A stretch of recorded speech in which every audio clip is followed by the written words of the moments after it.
بسم اللہ الرحمن الرحیم والسلام على عباد الذين اصطفى أما بعد قال الله تبارك وتعالى فأعوذ بالله من الشيطان الرجيم بسم الله الرحمن الرحيم من أعرض عن ذكري فإن له معيشة ضنكا ونحشره يوم القيامة أعمى قال رب لم حشرتني أعمى وقد كنت بصيرا قال كذلك أتتك آياتنا فنسيتها وكذلك اليوم تنسى وقال النبي صلى الله عليه وسلم إن الله يرفع بهذا الكتاب أقواما ويدع آخرين صدق الله العظيم وصدق نبيه الكريم ونحن على ذلك لمن الشاهدين والشاكرين والحمد لله رب العالمين. قابل احترام میرے بزرگوں اور بھائیوں، اللہ جل شانہ عمن والہ کا بے حد احسان اور کرم ہوا کہ اس نے ہمیں رمضان جیسا مبارک مہینہ نصیب فرمایا، اور پھر مزید یہ کہ رمضان کی نعمت ہمیں عطا کرنے کے بعد روزے رکھنے کی بھی توفیق عطا فرمائی. اسی کی توفیق سے ہم نے روزے رکھے، اسی کی توفیق سے ہم نے تراویح پڑھی. اللہ کا بے حد احسان اور شکر ہوا کہ اس نے ہمیں کھڑے کھڑے اللہ کے سامنے اللہ کے دربار میں قرآن مجید پڑھنے اور سننے کی توفیق عطا فرمائی. یہ معمولی نعمت نہیں ہے کہ اللہ کے دربار میں اللہ کے سامنے پورا قرآن کریم ہمیں کھڑے ہونے کی حالت میں سننے اور پڑھنے کی توفیق دی. ای سعادت بزور بازو نیس تا نبخشد خدائے بخشندہ. یہ سعادت ہر ایک کو نہیں ملتی ہے، یہ صلاحیت اور اپنی بازو کی قوت سے نہیں ملا کرتی ہے. یہ اللہ جسے چاہتے ہیں اسے عطا فرماتے ہیں، اور جس کی محرومی قسمت میں لکھی ہوئی ہوتی ہے وہ محروم بھی رہتا ہے، اور روزے کی نعمت سے بھی محروم، تراویح کی نعمت سے بھی محروم. اللہ کا شکر ادا کرنا چاہیے. لئن شکرتم لازیدنکم ولئن کفرتم ان عذابی لشدید. شکر کرو گے اللہ فرماتے ہیں میں نعمت اور دوں گا، اور ایسی نعمت کے ساتھ انشاءاللہ تمہاری زندگی گزرے گی. اور اگر ناشکری کرو گے تو جو خدا نعمت دینا جانتا ہے وہ نعمت چھیننا بھی جانتا ہے. اور فرماتے ہیں یاد رکھیے جب نعمت میں چھین لیتا ہو اور تم ناشکری کرتے ہو، اس لیے چھین لیتا ہو تو ناشکری پر پھر عذاب بھی دیتا، اور میرا عذاب نہایت سخت ہے. اللہ تعالیٰ ناشکری سے ناقدری سے ہم سب کی حفاظت فرمائے. رمضان کے آخری عشرے کی تاکراتیں کچھ تو گزر گئی، 21، 23 اور 25ویں رات، آج 27ویں رات ہے. یہ تاکراتوں میں شب قدر ہوتی ہے، جو شب قدر 1000 مہینے سے بہتر کہی جاتی ہے. لیلۃ القدر خیر من 1000 شہر. 1000 مہینے بنتے ہیں 83 برس 4 مہینے. گویا ایک شب قدر اگر ہمیں نصیب ہو گئی تو 83 برس 4 مہینے سے زیادہ ہمیں عبادت کرنے کا ثواب حاصل ہو جاتا ہے. حضرت شیخ الحدیث مولانا زکریا صاحب نور اللہ مرقدہ نے لکھا ہے کہ کسی کو اپنی پوری زندگی میں 10 سال کے اندر ایک شب قدر مل جائے تو یہ سمجھ لیجئے کہ 833 سال سے زیادہ اللہ تعالیٰ نے عبادت کرنے کا ثواب اس کے نامہ اعمال میں لکھ دیا. بڑے خوش نصیب وہ لوگ ہیں کہ جن کو ہر سال کی شب قدر نصیب ہوتی ہے، اور وہ شب قدر کی قدر کرتے ہیں اور اس رات کو عبادت میں، اللہ کی یاد میں، قرآن کی تلاوت میں، صدقہ خیرات میں صرف کرتے ہیں، توبہ کرتے ہیں، اپنی حاجتیں اللہ سے مانگتے ہیں. اللہ تعالیٰ ہمیں ایسے محبوب بندوں میں شامل فرمائے. میرے بھائیوں اور بزرگوں، قرآن مجید بہت بڑی نعمت ہے. جو قرآن مجید ابھی پڑھا گیا اور قرآن مجید کو پڑھ کر ہم نے ختم کیا، قرآن مجید کو سن کر ہم نے ختم کیا. یہ قرآن مجید یہی نہیں ہے کہ ہم رمضان میں ایک مرتبہ پڑھ لیں یا سن لیں اور پھر اس کے بعد اپنے ہاتھ میں نہ لیں. اسی لیے حافظ صاحب نے اخیر میں والناس پر قرآن کو ختم نہیں کیا، بلکہ فوراً الف لام میم سے دوسرا قرآن شروع کر دیا. یہ سنت طریقہ ہے کہ جیسے ہی قرآن آدمی ختم کرے تو والناس پر ختم کر کے قرآن کو بند نہ کر دے، بلکہ کم سے کم دوسرا قرآن دوسری مرتبہ پڑھنا شروع کر دے اور کم سے کم ایک رکوع پڑھ کر پھر قرآن کو بند کرے۔ یعنی ہم نے دوسرا قرآن شروع کر دیا، اب اس کو بھی پڑھنا ہے، نوافل میں پڑھے، خارج میں پڑھے۔ قرآن مجید یہ پوری زندگی پڑھنے کی کتاب ہے۔ قرآن کے معنی یہ ہے کثرت سے پڑھی جانے والی کتاب۔ یہ اللہ کی کتاب روئے زمین پر جتنی پڑھی جاتی ہے، دوسرے مذہب والوں کی کوئی کتاب اتنی کثرت سے نہیں پڑھی جاتی ہے۔ یہی ایک واحد کتاب ہے کہ جو اتنی کثرت کے ساتھ قرآن مجید اللہ کی یہ دی ہوئی کتاب روئے زمین پر پڑھنے والے پڑھتے ہیں۔ آج بھی ایسے لوگ زندہ ہیں جو رمضان کے مبارک مہینے میں روزانہ ایک قرآن ختم کرتے ہیں۔ کبھی سہارنپور میں 2-3 دن پہلے سہارنپور مدرسے میں ایک استاد کا انتقال ہوا، حضرت مفتی خالد صاحب رحمۃ اللہ علیہ سید تھے، روزانہ قرآن مجید ایک ختم کرتے تھے۔ آج بھی ایسے لوگ ہیں کہ جو روزانہ 10 گھنٹے اپنے 24 گھنٹے میں سے نکالتے ہیں، 11 گھنٹے نکالتے ہیں، اور 11-12 گھنٹے کے اندر عالم ہے، بہترین قرآن پڑھ لیتا ہے، تو 10 گھنٹے اگر روزانہ نکالتا ہے تو یہ قرآن مجید اس کا ختم ہو سکتا ہے۔ اللہ کے ایسے نیک بندے ہیں جو قرآن کی قدر کرتے ہیں۔ میرے بھائیوں اور بزرگوں، نہایت برکت والی، رحمت والی یہ کتاب اللہ تعالیٰ نے ہمارے ہاتھوں میں دی۔ قرآن مجید کی ایک ہی آیت کریمہ بسم اللہ کو لیجیے، کتنی بڑی نعمت ہے کہ سورہ کہ حضرت نوح علیہ السلام کی کشتی جس وقت میں اللہ تعالیٰ کو چلانی تھی، تو اس وقت میں اللہ تعالیٰ نے بسم اللہ مجریہا و مرساہا یہ فرمایا کہ یہ اللہ کے نام کی مدد سے چلے گی، اللہ کے نام کی مدد سے چلے گی، کہ اتنا بڑا طوفان پانی کا آ رہا ہے لیکن پھر بھی بسم اللہ کی برکت سے یہ کشتی ڈوبے گی نہیں، یہ چلتی رہے گی، اس لیے کہ بسم اللہ سے چلی ہے، اللہ کے نام کی مدد کے ساتھ چلی ہے۔ معلوم یہ ہوا کہ چاہے کتنا ہی بڑا طوفان کیوں نہ ہو، لیکن بسم اللہ اگر پڑھی جائے تو آدمی اس طوفان سے بھی نجات حاصل کر لیتا ہے۔ اسی لیے کہا گیا کہ جانور کو بھی ذبح کرو تو بسم اللہ پڑھو، وہ جانور بھی تمہارے لیے حلال ہے، اور جان بوجھ کر اگر بسم اللہ پڑھنا تم نے چھوڑ دیا اور ذبح کیا، چاہے تو مسلمان ہو پھر بھی اس کا کھانا تمہارے لیے حرام ہے۔ جان بوجھ کر اگر تم نے بسم اللہ پڑھنا چھوڑ دیا، چاہے تو مسلمان ہو اور ذبح کیا ہے پھر بھی حرام۔ اور بسم اللہ پڑھ لیا، بسم اللہ پڑھ لیا یا بسم اللہ بھول سے چھوڑ گئی تو تمہارے لیے حلال ہے، اس لیے کہ دل میں کلمہ ہے، لیکن جان بوجھ کر چھوڑنے کی اجازت نہیں ہے۔ فَكُلُوا مِمَّا ذُكِرَ اسْمُ اللَّهِ عَلَيْهِ، جس جانور پر بسم اللہ پڑھی گئی اس جانور کو کھاؤ۔ رات کو سو بسم اللہ پڑھ کر سو۔ اللہم بسمک اموت و احیا، یہ کیا ہے؟ اے اللہ تیرے نام کی مدد سے، تیرے نام کے سہارے سے میں سوتا ہوں تو میری حفاظت فرما۔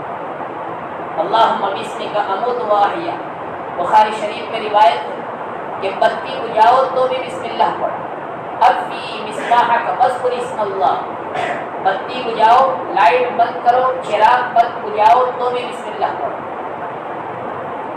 او کسی سقاءک واذکر اسم اللہ، اپنے مشکیزے کا منہ بند کرو تو بھی بسم اللہ پڑھو، کوئی کیڑا اندر پھر نہیں جا سکتا ہے مشکیزے میں۔ خمر اناءک، اپنے برتن کو ڈھانکو تو واذکر اسم اللہ، اپنے برتن کو ڈھانکو بسم اللہ پڑھ کر، برتن کے اندر شیطان کوئی شرارت نہیں کرے گا، تمہارے کھانے کے اندر شیطانی کوئی اثر انداز نہیں ہوگا۔ جگہ جگہ پر نبی کریم صلی اللہ علیہ وسلم نے تعلیم دی۔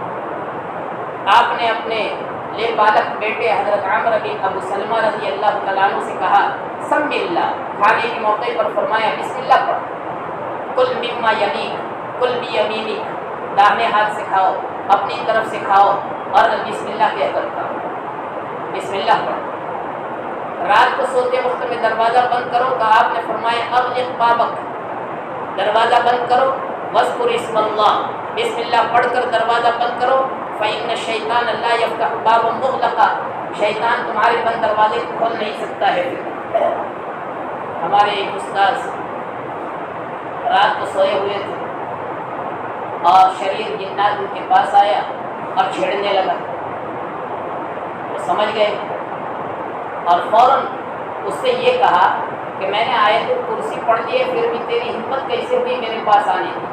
فوراً اس نے اشارہ کیا دروازے کی طرف۔ وہ استاد فرما رہے تھے کہ فوراً مجھے احساس ہو گیا کہ بالکل صحیح کہا اس لیے کہ میں نے دروازہ بسم اللہ کہہ کر آج بھول سے چھٹ گیا اور میں نے بسم اللہ نہیں کہی، اس لیے وہ اندر داخل ہو گیا، لیکن آگے نقصان پہنچانے کی ہمت اس لیے نہیں ہوئی کہ آیت الکرسی پڑھ دی تھی۔ آیت الکرسی پڑھ دی، نبی کریم صلی اللہ علیہ وسلم نے ارشاد فرمایا اغلق بابک واذکر اسم اللہ فإن الشیطان لا یفتح بابا مغلقا۔ میرے بھائیو، یہ حفاظت ہے، بسم اللہ میں عجیب و غریب برکت ہے۔ آج ہم اپنے اولاد کے بارے میں روتے ہیں کہ اولاد نافرمان ہے، اولاد میری ہوتے ہوئے بھی میری نہیں ہے۔ کس کام کی اولاد؟ رونا روتے ہیں، کوئی تو روتا ہے، کوئی کہہ نہیں سکتا ہے، کہہ بھی نہیں سکتا ہے، سہ بھی نہیں سکتا ہے۔ میرے بھائیو، جہاں قصور ان کا ہے اس سے کئی گنا زیادہ قصور ہمارا ہے۔ نبی کریم صلی اللہ علیہ وسلم کی تعلیمات پر ہم نے عمل نہیں کیا۔ آپ نے تو یہ تعلیم دی ہے کہ جس وقت تم اپنی بیوی سے ملاقات کرو اور بیوی کے ساتھ تمہارا تعلق ہو تو اس وقت میں بھی دعا پڑھو، بسم اللہ اللہم جنبنا الشیطان وجنب الشیطان ما رزقتنا۔ حدیث پاک میں آتا ہے کہ جس نے اپنی بیوی سے ملاقات کی اور اس وقت میں یہ دعا پڑھ دی، اس کے بعد اللہ تعالیٰ نے اس کو بچہ دیا، وہ بچہ کبھی بھی نافرمان نہیں ہو سکتا ہے، شیطان کے شر سے اور ضرر سے یہ زندگی پر محفوظ رہے گا۔ مرقات المفاتیح میں لکھا ہے کہ یہ بچہ ہمیشہ شیطانی اثرات سے محفوظ رہے گا، اس کا ایمان محفوظ رہے گا، ایمان محفوظ رہے گا اور ایمان پر اس اولاد کا، اس بچے کا خاتمہ ہوگا اور زندگی پر تمہارا فرمانبردار رہے گا۔ قصور تو ہمارا ہے کہ ہم نے نبوی تعلیمات کو چھوڑ دیا، ہم نے نبوی تعلیمات پر عمل نہیں کیا، اس لیے شیطانی اثرات ہمارے اوپر بھی ہے، ہمارے گھروں میں بھی ہے، ہمارے بچوں پر بھی ہے، ہمارے بچوں پر بھی شیطان سے حفاظت کا طریقہ نبی کریم صلی اللہ علیہ وسلم ہمیں بتا کر دنیا سے رخصت ہوئے ہیں۔ آپ صلی اللہ علیہ وسلم نے فرمایا کہ ہر موقع پر بسم اللہ پڑھا کرو۔ تفسیر قرطبی میں لکھا ہے کہ جو شخص دوزخ سے بچنا چاہتا ہو، دوزخ کے اوپر 19 فرشتے ذمہ دار بنا کر بٹھائے گئے ہیں جن کو زبانیہ کہا جاتا ہے۔ اس زبانیہ فرشتوں سے یعنی 19 فرشتے جو ذمہ دار ہیں دوزخ کے، ان سے اگر بچنا چاہتے ہو تو موقع بموقع بسم اللہ اپنی زبان پر جاری رکھو۔ اٹھو تو بسم اللہ، کھڑے ہو تو بسم اللہ، کوئی کام شروع کرو تو بسم اللہ، کوئی چیز رکھو تو بسم اللہ، گاڑی میں سوار ہو تو بسم اللہ۔ بسم اللہ کا جتنا کثرت سے ورد رکھو گے، اللہ دوزخ کے ان ذمہ دار فرشتوں سے اللہ تمہاری حفاظت کرے گا، یعنی دوزخ سے حفاظت کرے گا۔ میرے بھائی اور بزرگوں، علماء نے ایک واقعہ لکھا ہے، بسم اللہ کی کیا برکت ہے۔ ایک لڑکی تھی، وہ مسلمان ہو گئی، مسلمان ہونے کے بعد اس نے جب بسم اللہ کے فضائل سنے ہیں تو ہر کام سے پہلے وہ بسم اللہ کی عادت اس نے بنا لی۔ اس کا باپ پریشان تھا، اس کا باپ کافر ہے، بیٹی مسلمان ہو گئی۔ باپ نے چاہا کہ یہ تو معاشرے میں اور سماج میں میرا ناک کٹوا دے گی، کسی بھی طریقے سے اس کو جیل کی سلاخوں کے پیچھے ڈلوا دو۔ اب باپ جو ہے بادشاہ کا وزیر ہے، عہدیدار ہے، اس نے سوچا کہ میرے پاس انگوٹھی ہے، شاہی انگوٹھی ہے، یہ اس کو دیتا ہوں اور بعد میں جب چپکے سے یہ سوئی ہوئی ہو تو اس وقت میں اس کی جیب میں سے نکال کر ندی میں ڈال دوں اور بعد میں اس سے طلب کروں گا، اور جب وہ دے نہیں سکے گی تو بادشاہ کے حوالے کروں گا اور سولی پہ لٹکواؤں گا۔ چنانچہ ایسا ہی کیا، اپنی شاہی انگوٹھی بیٹی کے حوالے کی، بیٹی نے بسم اللہ الرحمن الرحیم کہہ کر جیب میں ڈالی۔ اس کے بعد جب یہ سوئی ہے تو اس کی جیب میں سے نکالی اور نکال کر اس نے باپ لے جا کر ندی میں ڈالی۔ اب یہ منظر ہوا کہ وہاں سے مچھلی نکالی گئی اور مچھلی فروش یہاں گھر کے قریب میں آیا اور مچھلی صبح کے وقت میں اس نے بیچی۔ باپ تو سویا ہوا ہے، گھر والوں نے مچھلی خریدی، کچھ علم نہیں ہے کہ مچھلی کے پیٹ میں بھی کیا ہے۔ اب مچھلی خریدی اور ہر مچھلی کو کاٹ رہی ہے بیٹی بسم اللہ کہہ کر۔ ایک مچھلی کے پیٹ میں سے انگوٹھی نکل آئی اور وہی انگوٹھی بسم اللہ کہہ کر جیب میں رکھ دی۔ بعد میں جب باپ نے بیٹی کے پاس سے انگوٹھی مانگی اس ارادے سے کہ اب وہ دے نہیں سکے، لیکن مانگی ہے تو بسم اللہ الرحمن الرحیم کہہ کر نکالی اور باپ کے سامنے رکھی۔ جب نصرانی باپ نے یہ منظر دیکھا ہے، اس کو اسلام کی حقانیت اور بسم اللہ کی برکت اور طاقت سمجھ میں آ گئی، اسی وقت وہ اسلام میں داخل ہو گئے۔ پڑھنا، اس سے پہلے لکھنا، لکھنے پر بھی اگر کوئی عمدہ طریقے پر بسم اللہ الرحمن الرحیم لکھتا ہے تو بھی اللہ مغفرت کر دیتے ہیں۔ حضرت علی کرم اللہ وجہہ فرما رہے ایک شخص کو، اے غلام بسم اللہ لکھ اور عمدہ ترین طریقے پر لکھ، اس لیے کہ اس سے پہلے ایک شخص نے بسم اللہ الرحمن الرحیم کو بہت اچھے حروف سے لکھا، اللہ تعالیٰ نے اس کی مغفرت کر دی۔ حضرت بشر حافی رحمۃ اللہ علیہ شرابی تھے، شراب کے نشے میں جا رہے ہیں، دین سے بہت دور تھے، بعد میں بزرگ بنے ہیں۔ راستے میں دیکھا کہ اللہ کے نام کا یہ کلمہ بسم اللہ الرحمن الرحیم لکھا ہوا نیچے پڑا ہوا ہے۔ فوراً نشے کی حالت میں تھے، پھر بھی اور نشے کی حالت میں ہوتے ہوئے بھی اللہ کا نام نیچے پڑا ہوا فوراً اٹھایا، اس کو صاف کیا، عطر خریدا، خوشبو میں اس کو بسایا اور گھر میں لے جا کر تاک میں رکھا کہ یہ تو اللہ کا نام ہے، بسم اللہ الرحمن الرحیم لکھی ہوئی ہے۔ اللہ کو یہ ادا پسند آئی، اللہ نے فرمایا یا بشر، غیبی آواز آئی، یا بشر رفعک اسمنا عن الطریق، راستے میں میرا نام پڑا ہوا تھا، لکھا ہوا، تم نے اس نام کو اٹھایا ہے، وطیبتہ، اور خوشبو میں اس کو معطر کیا ہے، لأطیبن اسمک فی الدنیا والآخرہ، تیرا نام مہکاؤں گا دنیا اور آخرت۔ مہکایا کہ آج اللہ والے کتابوں میں بھی لکھتے ہیں، بزرگان دین اور خطبہ اور تقریر کرنے والے حضرت بشر حافی رحمۃ اللہ علیہ کا عظمت کے ساتھ نام لیتے ہیں اور رہتی دنیا تک لیتے رہے۔ اللہ نے ان کے نام کو بلند کیا۔ بشر حافی، حافی اس لیے کہتے ہیں ننگے پاؤں چلتے تھے، یہ ان کا نظریہ تھا کہ اللہ نے آسمان کو ہمارے لیے چھت بنایا ہے، زمین کو اللہ نے فرش بنایا ہے، اور کوئی اپنے فرش پر چپل پہن کر نہیں چلتا ہے، میں کیسے اللہ کے فرش پر چپل پہن کر چلوں؟ یہ ایک سوچ تھی، یہ نہیں ہے کہ چپل پہن کر نہیں چل سکتے، لیکن ایک وجد کی کیفیت تھی، چپل پہن کر نہیں چلتے تھے تو اللہ تعالیٰ کو یہ ادا پسند آ گئی کہ اللہ تعالیٰ نے اپنے پرندوں کو حکم دیا کہ ہمارا بشر جس راستے سے گزرے وہاں پیٹ نہیں کرو گے، پاخانہ نہیں کرو گے، اس لیے بشر حافی کہا جاتا ہے، ننگے پاؤں چلنے والے بشر۔ میرے بھائی اور بزرگوں، قرآن مجید کی صرف بسم اللہ ہی میں یہ برکت نہیں ہے، ہر صورت میں، ہر آیت میں اللہ تعالیٰ نے تاثیر رکھی ہے۔ سورہ فاتحہ ہے، سورہ فاتحہ کے بارے میں مشہور حدیث ہے، حضرت ابو سعید خدری رضی اللہ تعالیٰ عنہ مدینہ منورہ کے یہ رہنے والے صحابی ایک مرتبہ سفر میں گئے، قافلہ لے کر، جماعت لے کر، واپسی کے وقت میں توشہ نہیں ہے، آج کل کی طرح سے ہوٹل وغیرہ کا انتظام نہیں ہوتا تھا، کھانے کا توشہ جب ختم ہو گیا ہے تو قریب میں ایک بستی تھی، بستی والوں سے کہا کہ ہم مدینے کے رہنے والے ہیں، ہمارے پاس کھانے کا انتظام نہیں ہے، کھانا کھلاؤ۔ تو انہوں نے کہا تم سابی ہو، سابی یعنی پھرے ہوئے، ہمارے آبا و اجداد کے دین سے تم برگشتہ ہو چکے ہو، تم محمد کے دین پر ایمان لائے ہو، ہم تمہاری مہمان نوازی نہیں کریں گے۔ بیچارے مایوس بستی سے باہر ایک تالاب کے کنارے آ گئے، وہاں وضو کیا، نماز پڑھنے لگے، اللہ سے مانگنے لگے۔ تھوڑی دیر میں خبر آئی کہ اس بستی کا ایک چودھری جو تھا اس کو سانپ نے ڈس لیا ہے اور زہر نہیں اتر رہا ہے۔ لوگوں نے کہا ہو سکتا ہے کہ یہ جماعت جو آئی ہوئی ہے ان میں کوئی منتر جاننے والا ہو اور سانپ کا زہر اتار دے، مرتا کیا نہ کرتا۔ آئے یہاں اور پوچھا کہ کیا تم میں کوئی ایسا آدمی ہے کہ جو اس زہر کو اتار دے؟ تو حضرت ابو سعید خدری رضی اللہ تعالیٰ عنہ امیر جماعت تھے، انہوں نے کہا میں جانتا ہوں۔ کیا دوں گے؟ اگر زہر اتر جائے تو کہا ہم تمہاری مہمان نوازی کریں گے اور مزید اتنے 100 بکریاں ہم تمہیں دیں گے۔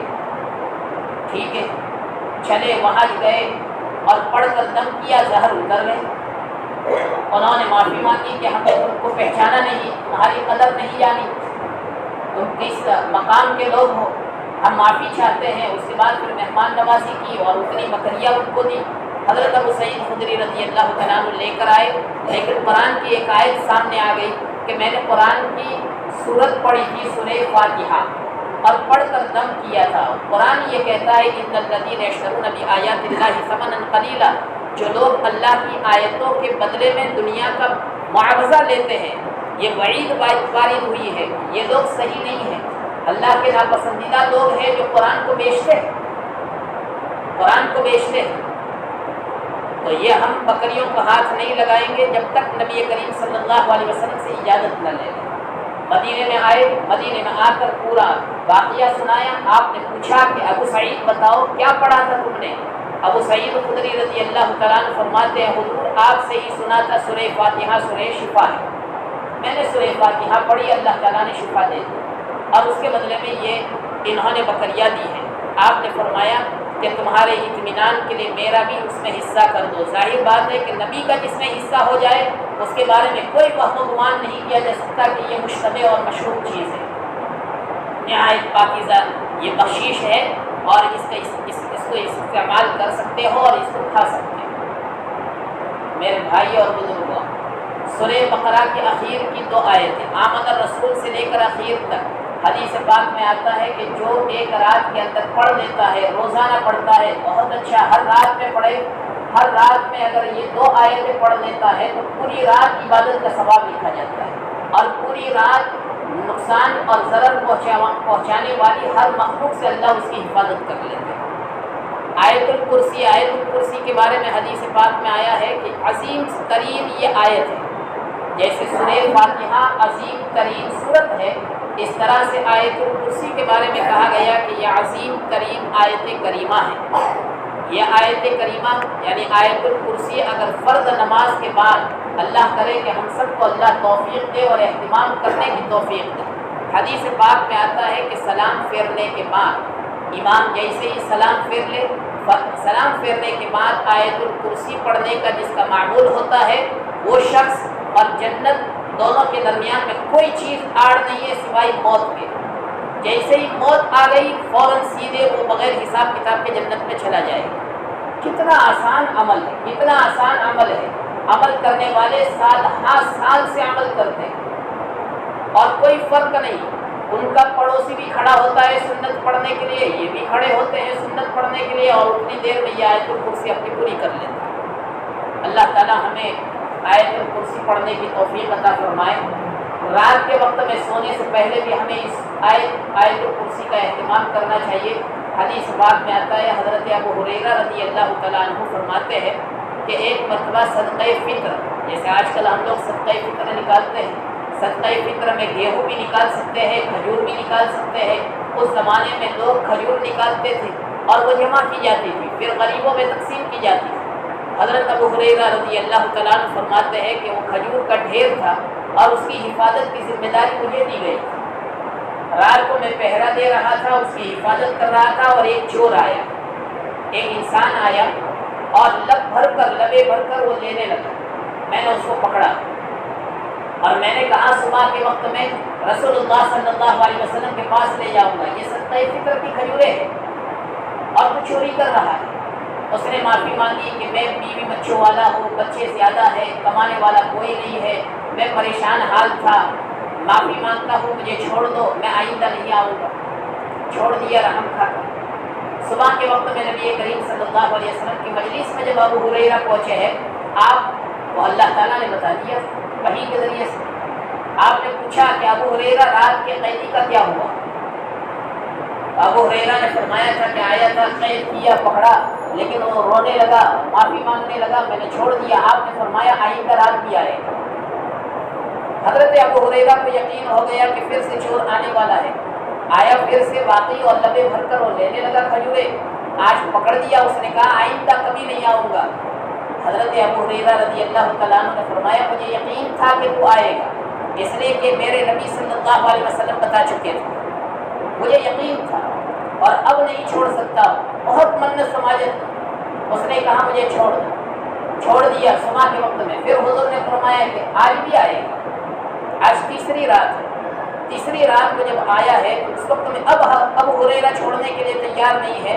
اس نے کہا چھوڑ دو ایک شرط کے ساتھ کہ میں تمہیں چند کلمات بتلاتا ہوں، وہ کلمات اگر رات کے وقت میں تم پڑھ دو تو تمہارے مال کو اور تمہیں کوئی نقصان نہیں پہنچا سکتا ہے۔ کہا اچھا وظیفہ مل رہا ہے، اچھا وظیفہ مل رہا ہے۔ تو اس نے بتایا کہ جو شخص رات کو آیت الکرسی پڑھ لے اس کے مال کو کوئی نقصان نہیں پہنچا سکتا ہے، اس کی جان کو کوئی نقصان نہیں پہنچا سکتا ہے۔ چھوڑ دیا۔ صبح کے وقت میں نبی کریم صلی اللہ علیہ وسلم نے پوچھا تمہارے قیدی کا کیا ہوا؟ حضرت ابو ہریرہ نے فرمایا کہ حضور قیدی آیا تھا، اس نے بہت رحم کرنے کے لیے کہا تو میں نے اس پر رحم کھایا، اور جاتے جاتے اس نے ایک بات یہ بتائی۔ آپ نے فرمایا جانتے ہو وہ کون تھا؟ جانتے ہو وہ کون تھا؟ ابو ہریرہ نے کہا نہیں جانتا۔ آپ نے فرمایا کہ شیطان تھا جو انسان کی شکل میں آیا تھا، اور جھوٹا بھی بلکہ مہا جھوٹا بھی کبھی کبھار سچ بول دیتا ہے۔ جو بات اس نے بتائی ہو بالکل سچ بتلائی ہے کہ جو شخص بھی رات کے وقت میں آیت الکرسی پڑھ کر سوتا ہے اس کے مال کی اللہ تعالیٰ صبح تک حفاظت فرماتے ہیں، اس کی جان کی حفاظت فرماتے ہیں۔ اے لوگوں، رات کو سونے سے پہلے آیت الکرسی کا اہتمام کیا کریں۔ میرے بھائی اور بزرگوں، سورہ واقعہ کے بارے میں حدیث پاک میں آتا ہے کہ جو مغرب کے بعد تلاوت کرتا ہے اس کے گھر میں کبھی فاقہ نہیں آتا، مالی اعتبار سے وہ پریشان حال نہیں ہوتا ہے۔ حضرت عبداللہ ابن مسعود، حضرت عثمان رضی اللہ، حضرت عبداللہ ابن مسعود رضی اللہ تعالیٰ عنہ بڑے محدث ہیں، جلیل القدر محدث ہیں، فقیہ بھی ہے۔ جب یہ دنیا سے رخصت ہونے لگے تو اس وقت میں حضرت عثمان غنی رضی اللہ تعالیٰ عنہ جو مالدار صحابی ہے وہ مال لے کر آئے اور ہدیہ دینے لگے کہ لیجیے یہ آپ کو ہدیہ دے رہا ہوں۔ تو انہوں نے فرمایا کہ مال اور موت کا کیا جوڑ، میں تو دنیا سے جا رہا ہوں، مال اور موت کا کیا جوڑ، میں تو دنیا سے جا رہا ہوں، میرے لیے ایصال ثواب کر لیتے۔ تو کہا کہ عندک بنات کثیرہ، تمہارے گھر میں لڑکیاں زیادہ ہے، کوئی کمانے والا لڑکا نہیں ہے، اور فطری طور پر آدمی جب دنیا سے جانے والا ہوتا ہے اور بعد میں بھی بچوں کے لیے کوئی کمانے والا نہیں ہوتا ہے تو ایک صدمہ ہوتا ہے، ایک وسوسہ ہوتا ہے کہ میرے بعد میرے بچوں کا کیا ہوگا۔ یہ خیال آپ کو نہ ستائے، اس کے لیے میں ہدیہ دینے کے لیے آیا۔ تو حضرت عبداللہ بن مسعود رضی اللہ تعالیٰ عنہ نے جواب دیا ہے، ایک مؤمنانہ جواب۔ اللہ کرے کہ یہ ایسا جواب ہمیں بھی عطا اللہ فرما دے، اور ایسا یقین ہمیں بھی عطا فرما۔ عبداللہ ابن مسعود فرماتے ہیں کہ دوسروں کے گھروں میں فاقہ آ سکتا ہے، عبداللہ ابن مسعود کے گھر میں کبھی فاقہ نہیں آ سکتا۔ دوسروں کے گھروں میں آ سکتا ہے، عبداللہ ابن مسعود کے گھر میں نہیں آ سکتا۔ کیوں؟ اس لیے کہ جناب نبی کریم صلی اللہ علیہ وسلم کے زبان مبارک سے جس دن سے میں نے سنا ہے کہ جس گھر میں سورہ واقعہ کی تلاوت ہوتی ہے اس گھر میں کبھی فاقہ نہیں آ سکتا ہے، اس دن سے لے کر آج تک میری بچیوں سے کبھی سورہ واقعہ چھٹی نہیں ہے اور فوت نہیں ہوئی ہے۔ ہمیشہ میرے گھر میں سورہ واقعہ کی تلاوت ہوتی ہے۔ میرے بھائی اور بزرگوں، سورہ تبارک الذی 29ویں پارے کی پہلی سورت اور سورہ الف لام میم سجدہ 21ویں پارے کی، یہ دو صورتوں کے بارے میں بھی فضیلت بیان کی گئی ہے کہ یہ دو صورتیں جس کے پڑھنے میں 5 منٹ ہوتی ہے، 6 سے 7 منٹ لگتی ہے 24 گھنٹے میں۔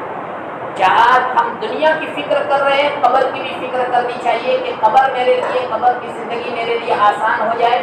قبر کی زندگی کو قیامت تک کے لیے اگر آسان کرنا چاہتے ہو، آخرت کے عذاب سے چھٹکارا چاہتے ہو، قبر کو جنت کا باغ بنانا چاہتے ہو تو 24 گھنٹے میں 5 سے 7 منٹ فارغ کیجیے، سورہ الف لام میم سجدہ اور سورہ تبارک الذی پڑھیے۔ 2 صورتیں نہیں پڑھ سکتے ہو تو 1 صورت پڑھ لیجیے۔ ایک مرتبہ صحابہ کرام نے ایک قبر کے اوپر خیمہ لگا دیا، پڑاؤ ڈال دیا، اور وہاں قبر کے اندر سے سورہ تبارک الذی کی آواز آ رہی ہے۔ حضور کے سامنے اس کا تذکرہ کیا، آپ نے فرمایا ہی المانعہ وہی المنجیہ تنجیہ من عذاب القبر۔ یہ شخص سورہ تبارک الذی کثرت سے پڑھتا تھا، روزانہ پابندی کے ساتھ سورہ تبارک الذی پڑھتا تھا۔ آج یہ سورہ تبارک الذی جو ہے سورہ ملک، آج اس کو اللہ کے عذاب سے روک رہی ہے، اللہ کے عذاب سے بچا رہی ہے۔ یہ المانعہ اللہ کے عذاب کو دفع کر رہی ہے، وہی المنجیہ اللہ کے عذاب سے نجات دے رہی ہے، تنجیہ من عذاب القبر، اور اس کو بچائے گی قبر کے عذاب سے۔ میرے بھائی اور بزرگوں، اللہ تعالی ہمیں بھی توفیق عطا فرمائے کہ زندگی کے اخیر دن تک سورہ الف لام میم سجدہ اور سورہ تبارک الذی کا ہم اہتمام کرنے والے بن جائیں۔ اسی طرح حدیث پاک میں آتا ہے کہ رات کے وقت میں اور صبح کے وقت میں جو آدمی 3 مرتبہ سورہ اخلاص یعنی سورہ قل هو اللہ احد، سورہ فلق اور سورہ ناس، قل اعوذ برب الفلق اور قل اعوذ برب الناس، یہ 3 صورتیں ہر ایک کو یاد ہے، رات کے وقت میں، مغرب کے وقت میں اور صبح کے وقت میں جو پڑھ لے گا دنیا کی کوئی چیز اس کو نقصان نہیں پہنچا سکتی۔ نبی کریم صلی اللہ علیہ وسلم فرماتے ہیں کہ جب یہ 2 صورتیں مجھ پر نازل ہوئی، خاص طور پر اخیر والی 2، اس کے بعد سے پہلے میں جو جتنے بھی وظیفے پڑھتا تھا اللہ کی حفاظت کے، وہ سارے وظیفے میں نے ترک کر دیے، ترک ما سوا ہوا، چھوڑ دیے نبی کریم صلی اللہ علیہ وسلم کہ یہی 2 صورتیں میرے لیے کافی ہیں۔ اس لیے حدیث پاک میں بیان کیا گیا کہ اخیر کی 3 صورتیں 3 مرتبہ آدمی کو پڑھ لینی چاہیے، پورے دن اللہ تعالیٰ شرور و فتن سے ہم سب کی حفاظت فرمائیں گے، جنات سے، سحر اور جادو سے، نقصان پہنچانے والوں سے، چوری سے، ڈکیتی سے اللہ تعالیٰ، اور ایمان کی بھی اللہ تعالیٰ ہماری حفاظت فرمائیں گے۔ سورہ کہف کو ہمیں جمعہ کے دن اہتمام کے ساتھ پڑھنا چاہیے، دجال سے حفاظت، اور سورہ کہف کا پہلا رکوع اور آخری رکوع روزانہ پڑھنا چاہیے۔ حدیث پاک میں آتا ہے کہ دجالی جو فتنے آج کل چلتے ہیں، دجالی فتنوں سے اللہ تعالیٰ حفاظت فرمائیں گے۔ میں ہمیشہ کہتا ہوں، ہمارے بڑے ہمیشہ کہتے ہیں کہ آج انشاءاللہ سورہ کہف کی ابتدائی اور آخری رکوع پڑھیں گے تو کوئی ٹینشن والا فون نہیں آئے گا، کوئی ٹینشن والی خبر نہیں آئے گی۔ اللہ ہر قسم کے فتنے سے، پڑوسی کے فتنے سے، رشتہ داروں کے فتنے سے، اولاد کے فتنے سے، مال کے فتنے سے اللہ ہمیشہ آپ کی حفاظت کرے گا۔ سب کچھ قرآن میں ہے، سب کچھ قرآن میں ہے، اسی لیے قرآن کی ابتدا با سے ہے، بسم اللہ سے، بسم اللہ کی با سے ہے، اور والناس کی سین پر ختم ہوتا ہے قرآن۔ با اور سین کو اگر ملایا جائے تو لفظ بنتا ہے بس۔ بس قرآن ہماری حفاظت کے لیے، ہماری ہدایت کے لیے، ہماری نجات کے لیے کافی ہے، اور بس کو اگر الٹا کر دیا جائے تو سب بنتا ہے۔ سب کچھ اسی میں ہے، دنیا بھی اسی میں ہے، دنیا کی کامیابی بھی اسی میں ہے، آخرت کی کامیابی بھی اسی میں ہے۔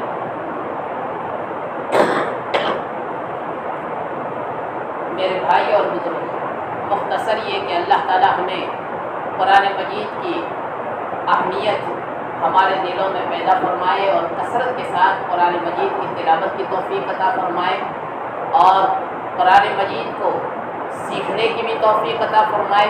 بہترین لوگ ہیں جو قرآن کو سیکھتے ہیں اور قرآن کو سکھاتے ہیں۔ یہ نہیں کہ بچپن میں نہیں سیکھ سکے تو بڑھاپے میں ہم نہیں سیکھ سکتے ہیں۔ ایسے لوگ بھی آج بھی دنیا میں موجود ہیں کہ جو 60 سال کی عمر میں انہوں نے قرآن حفظ کرنا شروع کیا اور حفظ کر کے دنیا کو دکھایا۔ اللہ تعالیٰ نے قرآن کو ہر ایک کے لیے آسان کر دیا۔ ایسے لوگ بھی ہیں جو کثرت سے قرآن کی تلاوت کرتے تھے، موت کے وقت میں گھر والوں نے کلمہ پڑھایا، انہوں نے قرآن شروع کر دیا، تاہا ما انزلنا علیک القرآن، قرآن شروع کر دیا، اور قرآن پڑھتے پڑھتے دنیا سے رخصت ہوئے۔ ایسے واقعات بھی ہے کہ جنہوں نے کثرت سے دعا کی تھی کہ اے اللہ قبر میں اگر کسی کو قرآن کی تلاوت کرنے کی اجازت ہو تو مجھے بھی دی جائے، تو ایسے آدمی کو اللہ نے اجازت دی۔ ابھی تو قرآن ان کی قبر کو کاٹ رہے اور کچی اینٹیں رکھ رہے، اور ایک کچی اینٹ گر گئی اور اچانک انہوں نے دیکھا، قبر کو بند کرنے والوں نے دیکھا کہ اسی وقت میں وہ بیٹھ کر قرآن کی تلاوت کر رہا۔ قرآن کی تلاوت کرنے والوں نے اللہ سے دعا مانگی کہ اے اللہ عرش کا سایہ نصیب فرما، اور قیامت کے دن اگر کسی کو قرآن کی اجازت دی جائے تو مجھے قرآن پڑھنے کی اجازت دے۔ ہمارے بہت سے بزرگان دین فرماتے تھے کہ نماز کے سجدے میں اور قرآن کی تلاوت میں اگر تم کو حلاوت مل جائے تو تم کپڑے پھاڑ کر جنگل میں چلے جاؤ۔ آج ہمیں حلاوت اور مٹھاس نصیب نہیں ہے، اور اس کی قدر اور اس کی عظمت ہمارے دلوں میں نہیں ہے، اس لیے قرآن سے ہم دور ہیں، قرآن کی برکتوں سے دور ہے، قرآن کے پڑھنے سے دور ہے، قرآن کے سیکھنے سے دور ہے۔ اللہ تعالیٰ ہمیں قرآن کی عظمت ہمارے دلوں میں پیدا فرمائے اور اس کے اوپر زندگی پر عمل کرنے کی توفیق عطا فرمائے۔ وآخر دعوانا الحمدللہ رب العالمین۔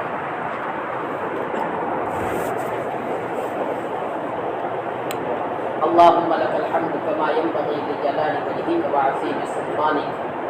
اللهم صل على سيدنا مولانا محمد وعلى آل سيدنا مولانا محمد وبارك وسلم۔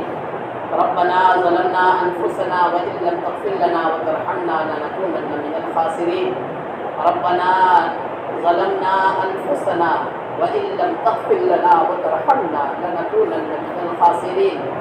ربنا لا تزغ قلوبنا بعد إذ هديتنا وهب لنا من لدنك رحمة إنك أنت الوهاب إنك أنت الوهاب ربنا لا تؤاخذنا إن نسينا وأخطأنا ربنا ولا تحمل علينا إصرا كما حملته على الذين من قبلنا ربنا ولا تحمل علينا إصرا كما حملته على الذين من قبلنا ربنا ولا تحملنا ما لا طاقة لنا به واعف عنا واغفر لنا وارحمنا أنت مولانا فانصرنا على القوم الكافرين ربنا آتنا في الدنيا حسنة وفي الآخرة حسنة وقنا عذاب النار ربنا آتنا في الدنيا حسنة وفي الآخرة حسنة وقنا عذاب النار رب ارحمهما كما ربياني صغيرا رب ارحمهما كما ربياني صغيرا رب ارحمهما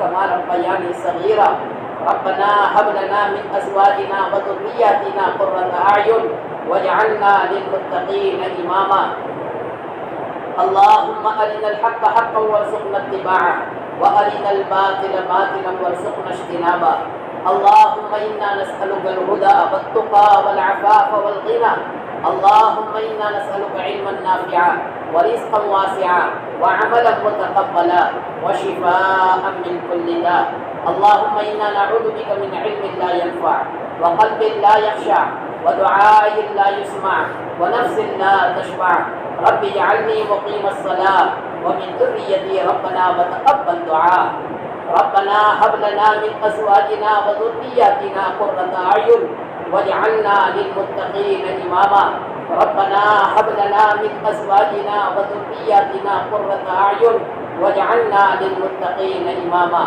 يا أرحم الراحمين يا أرحم الراحمين یا ارحم الراحمین اے اللہ ہمارے گناہوں کو معاف فرما اے اللہ ہماری خطاؤں سے درگزر فرما اے اللہ ہمارے قصوروں کو معاف فرما اے اللہ اقرار مجرم بن کر تیرے سامنے ہاتھ پھیلائے ہوئے ہیں مولا سراپا گنہگار ہے سر کے بال سے لے کر پاؤں کے ناخن تک ہم گناہوں میں ڈوبے ہوئے ہیں مولا کچھ بھی ہے لیکن تیرے بندے ہیں تیرے لاڈلے حبیب صلی اللہ علیہ وسلم کے امتی ہے مولا پیارے حبیب کی لاج رکھتے ہوئے ہمارے گناہوں پر معافی کا قلم پھیر دے اے اللہ گناہوں سے نفرت عطا فرما گناہوں سے بچنا آسان فرما نیک اعمال کا شوق عطا فرما نیک اعمال کا کرنا آسان فرما اے اللہ ہمارے ایمان کو مضبوط فرما اے اللہ تو نے اپنے ہی فضل سے ہمیں ایمان والے کے گھر میں پیدا کیا ہے اے اللہ تیری توفیق سے ہمیں ایمان ملا ہے مولا موت تک ہمارے ایمان کی حفاظت فرما اے اللہ موت تک ہمارے ایمان کی حفاظت فرما اے اللہ ایسا ایمان نصیب فرما جیسا صحابہ کرام کا تھا مولا تیرے نبی کے صحابہ تیرے دین کے لیے مرتے تھے اور جیتے تھے اے اللہ ویسا جینا اور مرنا ہمیں بھی نصیب فرما اے اللہ اخلاص کے ساتھ عمل خود کرنے کی توفیق عطا فرما اے اللہ تیرا ڈر نصیب فرما تیری محبت عطا فرما پیارے حبیب صلی اللہ علیہ وسلم سے عشق نصیب فرما کثرت کے ساتھ تیرے قرآن کو پڑھنے کی توفیق عطا فرما اے اللہ کثرت کے ساتھ تیرے قرآن مجید کو کھول کر پڑھنے کی توفیق عطا فرما اے اللہ قرآن کی برکات سے ہمیں مالا مال فرما اے اللہ پیارے حبیب صلی اللہ علیہ وسلم پر کثرت سے درود پاک پڑھنے کی توفیق عطا فرما کثرت سے درود بھیجنے کی توفیق عطا فرما اے اللہ موقع بموقع ہر گھڑی تیرا نام لے کر زندہ رہنے کی توفیق عطا فرما اے اللہ تیرے نام کے ساتھ زندگی گزارنے کی توفیق عطا فرما تیرے نام کی حلاوت اور مٹھاس عطا فرما دین کو ہمارے گھروں میں زندہ فرما اے اللہ بے دینی کو ہمارے گھروں سے رخصت فرما اے اللہ نحوستوں کو ہمارے گھروں سے دور فرما اے اللہ ہمارے گھروں میں برکت عطا فرما رحمت عطا فرما اے اللہ تیری خصوصی رحمت کو توجہ فرما اے اللہ ہماری صحت میں اور عمر میں برکت عطا فرما اے اللہ ہمارے اور ہمارے گھر والوں کے ایمان و اعمال کی جان و مال کی عزت و آبرو کی حفاظت فرما صحت میں برکت عطا فرما روزی میں برکت عطا فرما حلال اور پاکیزہ روزی نصیب فرما حرام روزی سے ہم سب کی حفاظت فرما پریشانیوں سے اور الجھنوں سے حفاظت فرما اے اللہ پریشانی اور الجھنوں سے حفاظت فرما اے اللہ جو قرآن کریم ختم کیا گیا اے اللہ قرآن کے ختم کے موقع پر تیرے نبی صلی اللہ علیہ وسلم نے فرمایا ہے کہ اس موقع پر دعا قبول ہوتی ہے مولا صحابہ اپنے گھر والوں کو جمع کر کے دعا میں شریک کرتے تھے۔ اے اللہ یہ قبولیت کا موقع ہے، قبولیت کی گھڑی ہے۔ اے اللہ آج مبارک رات بھی ہے، اے اللہ اس مبارک رات پر میں اور اس مبارک ختم قرآن کے موقع پر ہم سب کی تمام اے اللہ ضرورت کو پورا فرما، ہم سب کی تمام پریشانیوں کو دور فرما، ہم سب کی تمام بیماریوں کو شفا عطا فرما۔ اے اللہ جو مقروض ہیں ان کے قرضوں کی ادائیگی کے غیر سے شکل صورت پیدا فرما، جو پریشان حال ہیں ان کی پریشانیوں کو دور فرما، جو بے اولاد ہیں ان کو نیک صالح اولاد عطا فرما۔ اے اللہ جو نکاح کے قابل ہے ان کو نیک صالح جوڑا عطا فرما۔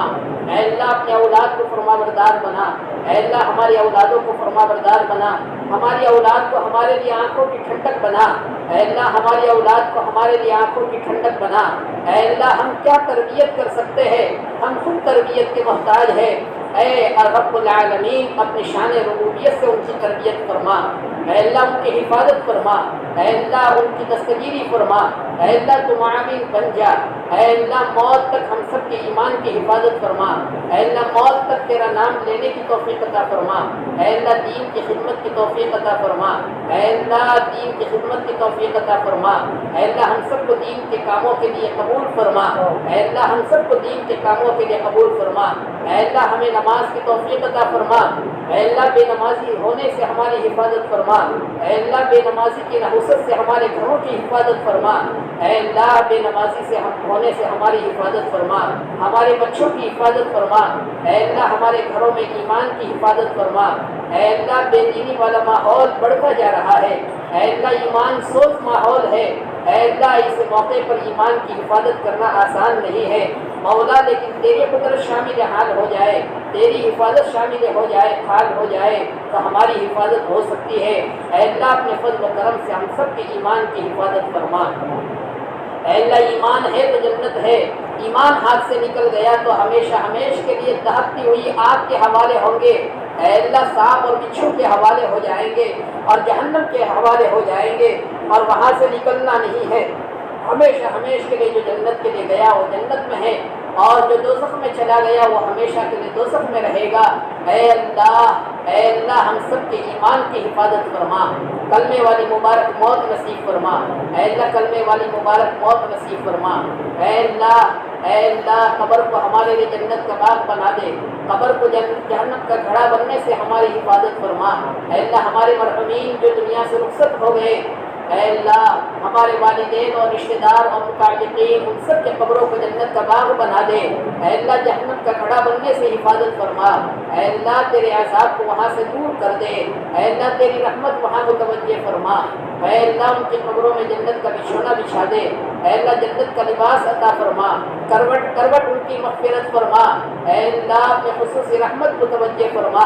آج وہ ایک ایک سبحان اللہ کے محتاج ہے، اے اللہ ہم جو عبادت کر رہے ہیں انہی کے طفیل میں کر رہے ہیں، انہی کی تربیت سے کر رہے ہیں، اے اللہ ہماری محنتوں کو ان کے لیے صدقہ جاریہ بنا دے، ترقی درجات کا ذریعہ بنا دے۔ اے اللہ آج تک دین کی خدمت کرنے والوں نے جو دین ہم تک پہنچانے کے لیے محنتیں کی ہے اپنی شایع نشان بہترین بدلہ عطا فرما، اے اللہ بہترین بدلہ عطا فرما۔ عالم اسلام کے مسلمانوں کی حفاظت فرما، اے اللہ پوری دنیا کے مسلمانوں کی حفاظت فرما، ہمارے ملک کی حفاظت فرما، اے اللہ ملک کے امن و امان کو باقی رکھیے، اے اللہ ملک کے امن و امان کو باقی رکھیے، اے اللہ ملک کے فساد سے حفاظت فرما، فتنے سے حفاظت فرما، اے اللہ اسلام کا بول بالا فرما، اسلام کی حفاظت فرما، اس اسلام کی سربلندی عطا فرما، مسلمانوں کی حفاظت فرما، مسلمانوں کی ایمان و جان و مال کی عزت و آبرو کی حفاظت فرما۔ اے اللہ حضور پاک صلی اللہ علیہ وسلم نے جتنی بھی خیر کی لائن کی دعائیں مانگی اس میں حصہ نصیب فرما، جن شرور سے پناہ چاہیے اس سے ہم سب کی حفاظت فرما۔